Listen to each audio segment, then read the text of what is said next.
Damay ang Pilipinas sa investigasyon ng Australia sa malagim na terror attack sa Bondi Beach. Bumiyahe kasi ang mag-amang gunmen sa bansa noong Nobyembre para umano sa military-style training.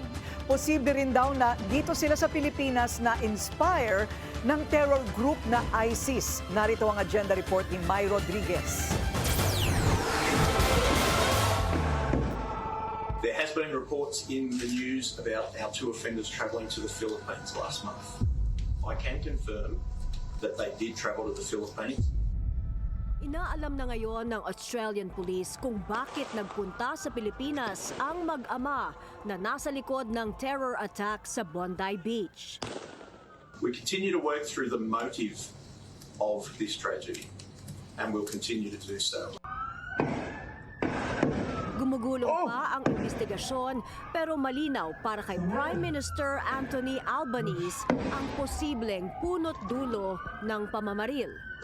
It would appear that there is evidence that this was inspired by a terrorist organisation, by ISIS. ISIS is created by an evil ideology that has been called out not just by the Australian government but globally as well. Nakita sa sasakyan ng gunmen ang mga bomba at ISIS flag. Wala namang ebidensyang nakita ang mga otoridad na may iba pang sangkot sa pag-atake sa isang Jewish event sa Bondi Beach.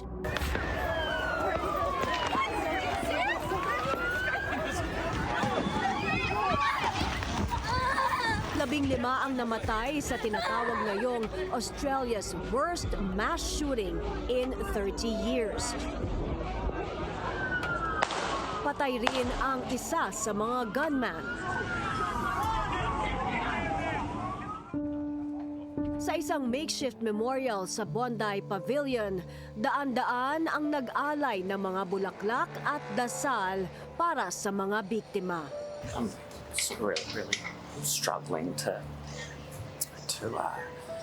come to terms with what's taken place here.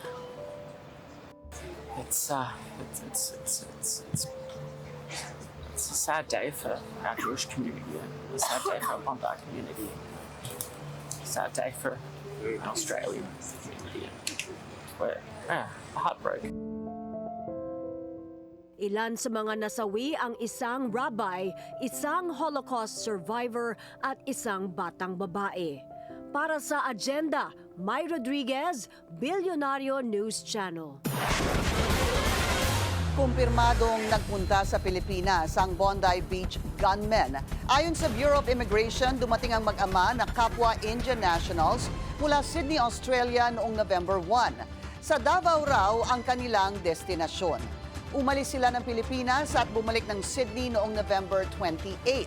Naka-heightened alert naman ang PNP dahil sa Bondi Beach terror attack, pero wala naman daw itong nakikitang major security threat sa bansa sa ngayon. Nakarating na rin ang ulat sa National Security Council ayon sa Malacanang.